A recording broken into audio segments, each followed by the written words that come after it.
Let's talk about the big debate yesterday. You know, it did real good. It cut in. The ratings actually cut into American Idol. That's huge. And the ratings stayed, and this builds up to our point, stayed the same throughout the entire hour. 96% of the audience was retained. Does that say that America liked the format and the line of questioning that George Stephanopoulos and Charlie Gibson put together? I would say so. I would say that, yes, it means that they do like that. Basically, what George Stephanopoulos and Charlie Gibson did was they started with all of these news of the day stories. So they didn't start with the economy or jobs or Iraq. They started with, hey, why don't you explain to us how you got the sniper fire situation so wrong, Mrs. Clinton? And, hey, Barack, tell us about your connection to one of the terrorists from Weather Underground. William Ayers. Bill Ayers, exactly. So Barack Obama has made a point later in speeches after the debate. He said, you know, they didn't even get to any substance for 45 minutes. It took them 45 minutes to get to health care and jobs and all the things that Americans really care about. But that doesn't seem to be what Americans were caring about that night. It seems Democrats are desperate to give this nomination to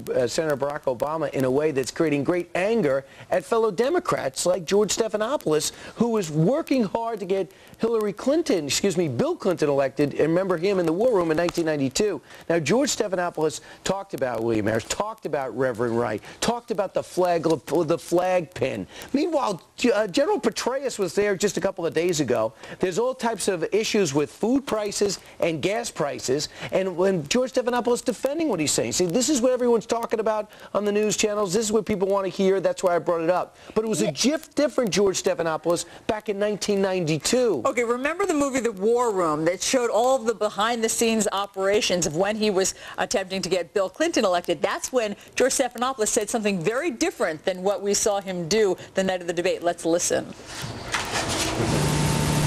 And what he's going to do in this campaign is focus on what's important to the American people, on the jobs and the education. That's what the American people care about. They want to move into the future. They don't want to be diverted by side issues. Okay, well, if they don't want to be diverted by side issues, why'd you bring them up for 45 minutes at the debate, Mr. Young George Stephanopoulos? And here also is Senator Barack Obama yesterday. He looked ticked off at the debate. Most everybody believes Senator Hillary Clinton won that debate. And a lot of people feel as though he did not answer a lot of these issues directly in terms of Reverend Wright, in terms of William Ayers. Here he is at a rally in North Carolina, a state he's supposed to win in the first week of May. Here he is, let's say, brushing off the critics. When you're running for the presidency, then you've got to expect it, and you know, you've just got to kind of let it,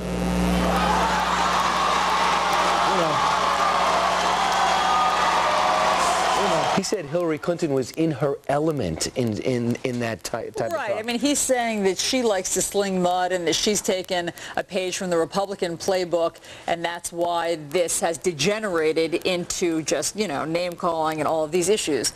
She rejects that, of course, explanation. And in fairness, it was the moderators that brought up all of these issues. And it was so interesting to hear Hillary Clinton apologize for the first time and really explain the sniper fire thing, saying, look, I'm sorry. Clearly, I said it wrong. I made a mistake. That's why you have to bring these up at debates, because they never address them fully until the debates. You'll never adequately explain to me the Bosnia sniper fire in any way, shape, or form.